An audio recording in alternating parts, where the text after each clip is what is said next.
Dr. Gerald Brooks Leadership Podcast.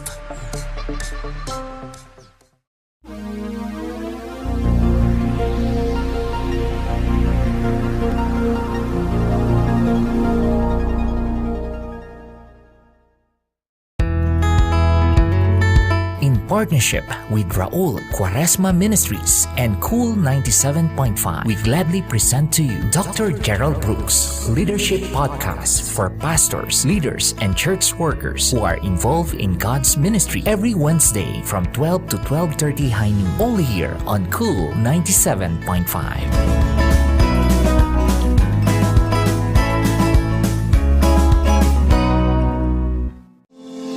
Welcome to the Gerald Brooks Leadership Podcast, a deep dive into biblical leadership with pastor and author Dr. Gerald Brooks.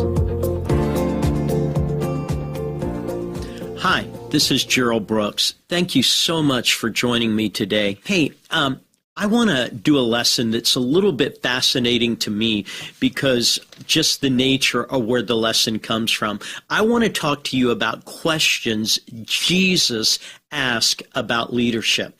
Questions Jesus asked about leadership. Man, you know, I'm always asking questions about leadership. People are always asking me questions about leadership. But to look at the questions that Jesus ask about leadership, I just think is a golden moment for all of us. When Jesus lived on this planet and ministered, the leadership landscape involved three groups: the Herodians, the Sadducees, and the Pharisees. The Herodians, the Sadducees, and the Pharisees. Now, what's interesting is each one of these groups had a slant on how to lead, and it was based on their philosophy of what life was like. And I'm not going to go dive into the differences between these three, but I will say this to you.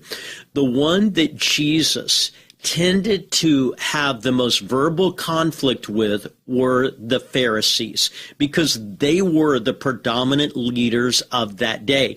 And so that's where many times his conflict was. It was with the Pharisees. And so I want to take you to Matthew 23. And in Matthew 23, Jesus asked 6 questions about leadership. And these 6 questions, I believe, are as relevant today as they were 2,000 years ago. They're as pertinent today as they were in the day in which Jesus led. So the first one that he asked is this: does your audio visual sync up? Does your audio visual sync up? He says this in Matthew 23, verses 2 and 3, because he looks at them and he says, you say one thing, but you do another. You say one thing, but you do another.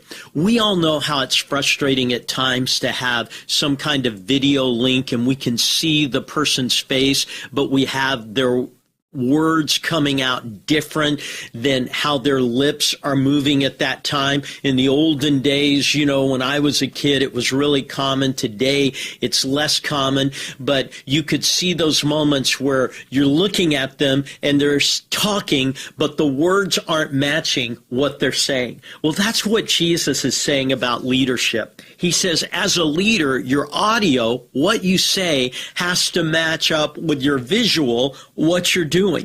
When you lead, your words may be better than your life, but your life can't be opposite of your words.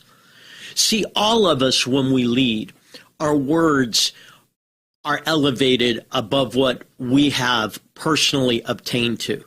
But it's one thing to be able to say, hey, my words are this and my life is this. But it's another thing when your words are one thing and your life is totally a different thing.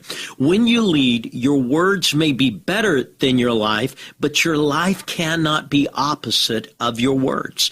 That's what Paul spoke to young Timothy about when he said this: be thou an example. The first thing that he said to this young leader, he is he says, you've got to be an example. You've got to be an example. And then he says, and be an example in words. Two things, audio, visual. He says your words, your example, you've got to tie them together. And so Jesus got onto them. He says, when you lead, you can't be saying one thing and doing another thing.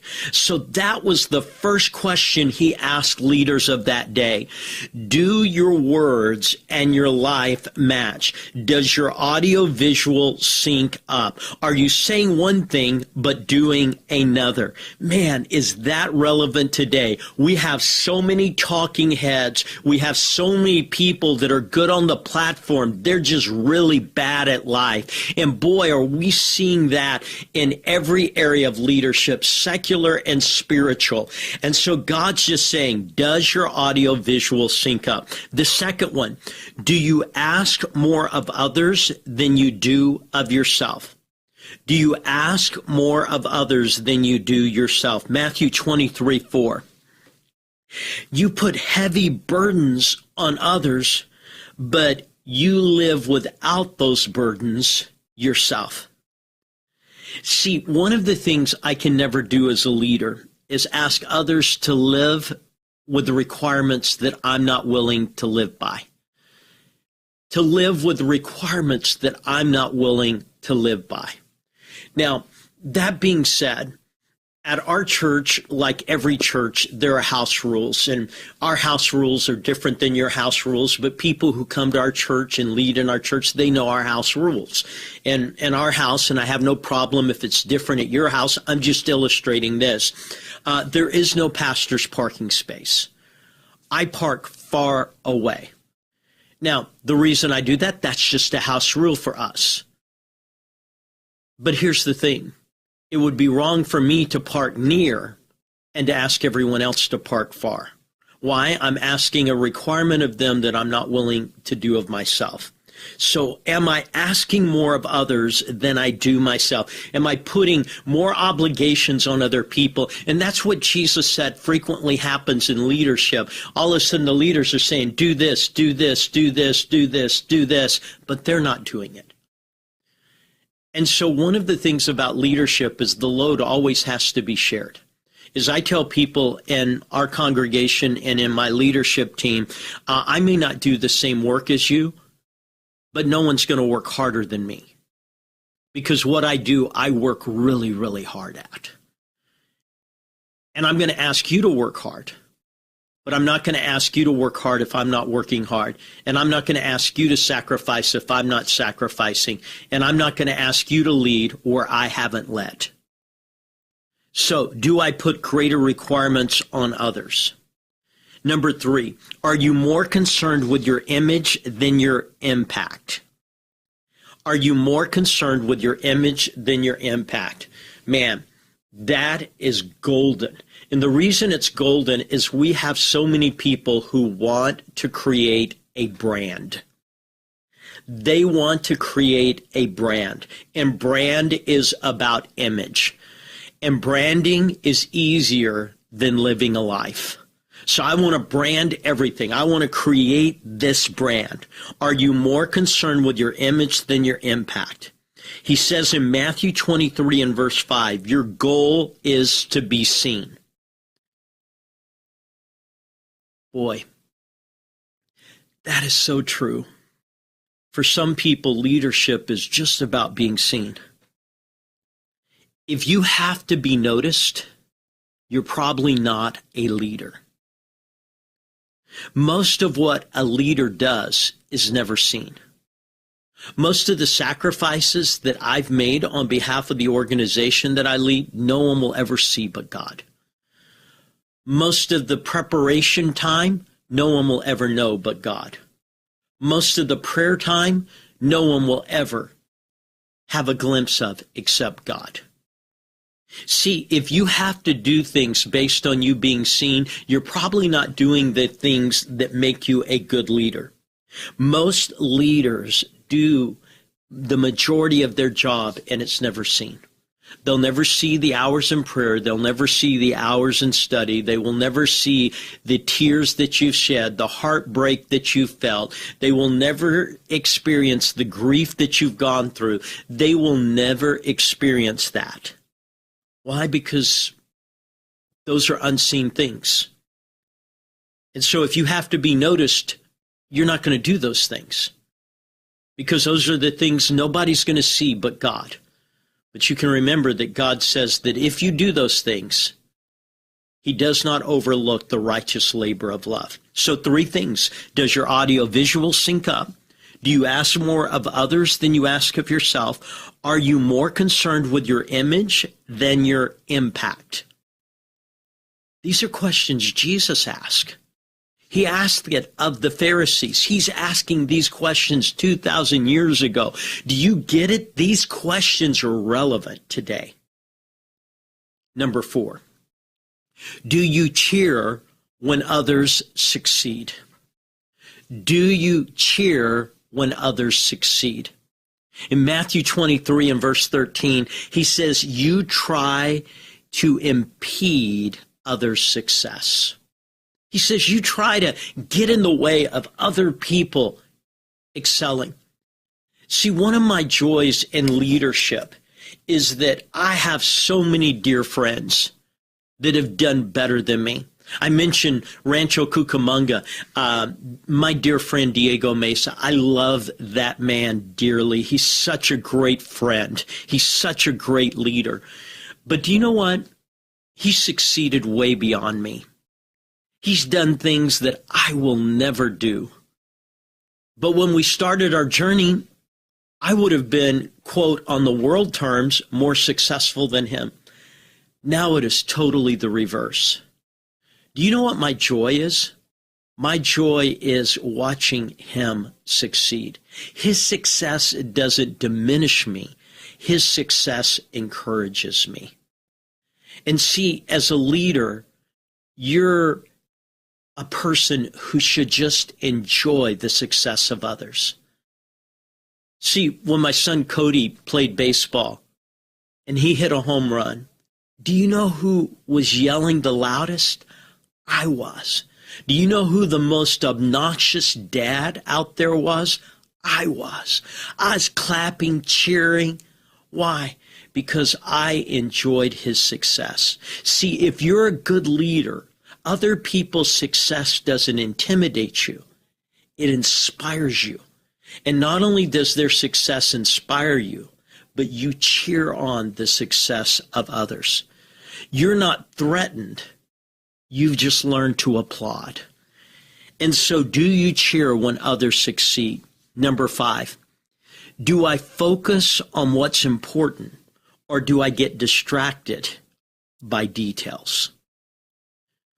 Do I focus on what's important, or do I get distracted by details?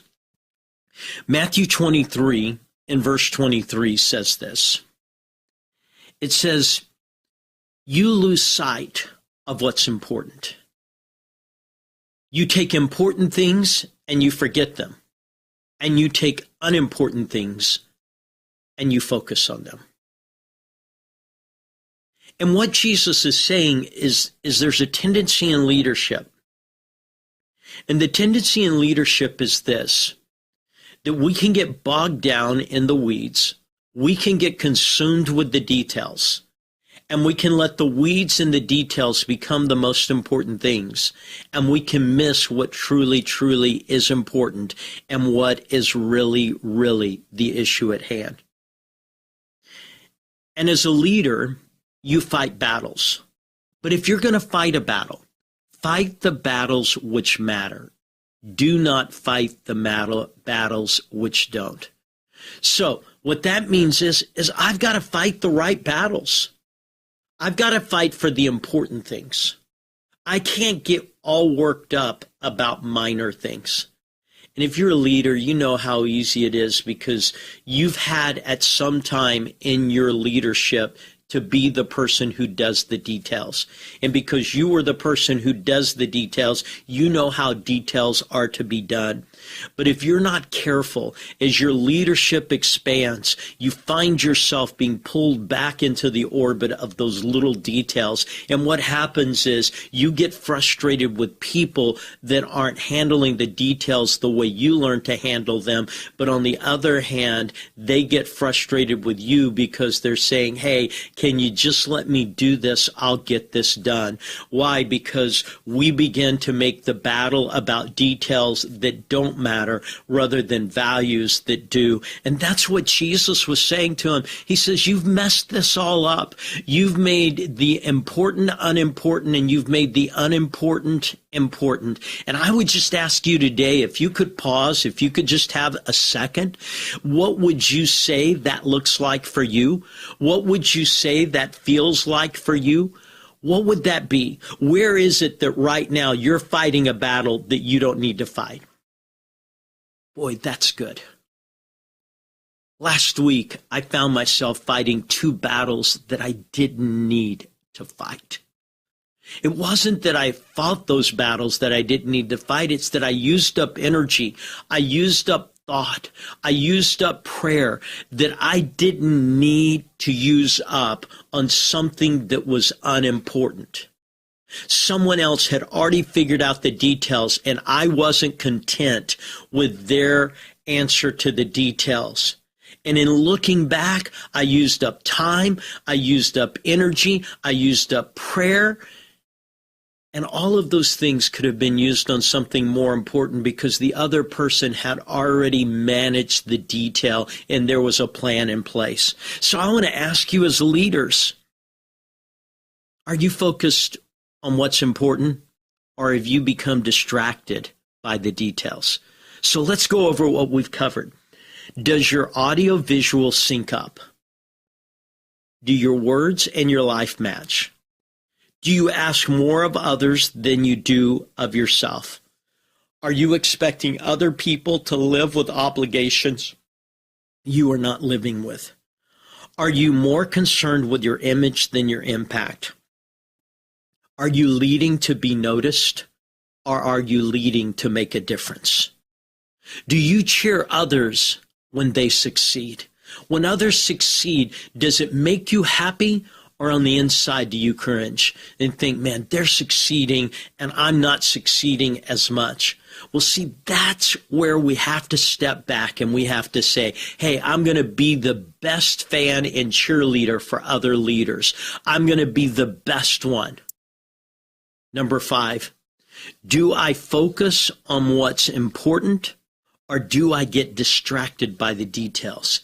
Am I getting bogged down in the weeds, or am I focusing the team on what needs to be next? Number 6, do you lead where it counts? Do you lead where it counts? Matthew 23:25. Jesus said, you need to take a look under the hood. You need to take a peek on the inside. Jesus looked at these leaders and he said, on the outside, you look remarkably good. But on the inside, you're nothing but a mess. But you're more concerned with how you look on the outside than what you're becoming on the inside. I believe that leadership is ultimately a transformational question. And that is, am I being transformed? But if I'm going to be transformed, I have to be transformed where God sees and man doesn't, not where man sees. See, only God sees the inside of me. Only God looks at me on the inside and sees me. And that's where I have to lead. I have to lead me. And there are days when I feel a profound failure at leadership because I know I didn't lead me well. I let an attitude get the best of me. I let an action get the best of me. And I was a mess on the inside.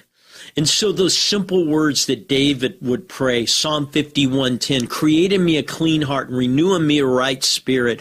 Psalm 139:23 and 24, search me, O God, and try me, and show me if there be any wicked way. Psalm 19:14, let the words of my mouth and the meditation of my heart be acceptable in your sight, O Lord. See, all of those are about interior leadership. Psalm 15, verse 2, speaking the truth on the inside. The person that's your biggest problem in leadership isn't anyone that's outside. It's the person on the inside.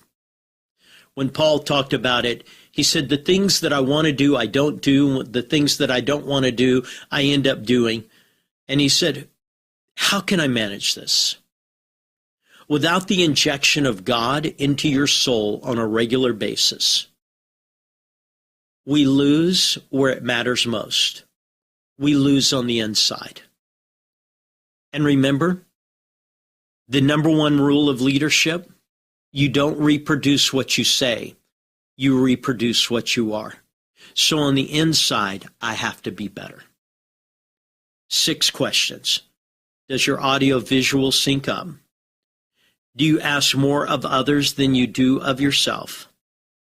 Are you more concerned with your image than your impact? Do you cheer when others succeed? Do I focus on what's important, or do I get distracted by details? And do you lead where it counts? I think these 6 questions that Jesus asked of the Pharisees are as pertinent and relevant today as they've ever been. I would encourage you, ask yourself these questions.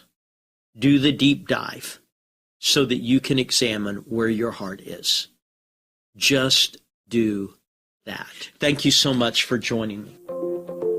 Thank you for listening to the Gerald Brooks Leadership Podcast. If you'd like more information on Dr. Brooks's books, audio, or speaking engagements, please go to geraldbrooksministries.com.